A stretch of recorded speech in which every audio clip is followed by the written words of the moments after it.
বাবা, ভালোই তো খরচা করেছো দেখছি। কি যে দরকার আজকালকার রিলেশনশিপ, চাকরি আর বিয়ে, কোনোটারই তো কোনো গ্যারেন্টি নেই। এই টাকাগুলো ব্যাংকে জমালে পরে কাজে দিত। কিরে, কেমন আছিস? ভালো আছি। খুব ভালো লাগলো তুই এসেছিস, খেয়ে যাবি কিন্তু। ওটা করতেই তো এসেছি।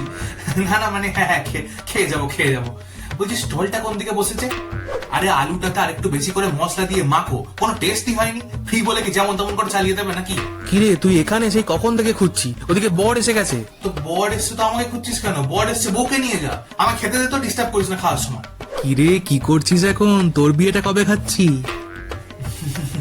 এসে গেছো কাটি করতে? কিছু বললি? না না, মানে খাবে খাবে, আগে যেই বিয়ে বাড়িটা খেতে এসছো এটা তো খেয়ে নাও। সব একসাথে খেলে বদহজম হয়ে যাবে না? গিফটের 51 টাকাটা খামে পুড়ে আনলাম, কোথায় গেল রে বাবা? সিংহাসনটা ফাঁকা হয়েছে, যাই 2-3টে ক্যাদ মেরে ছবি তুলে নি।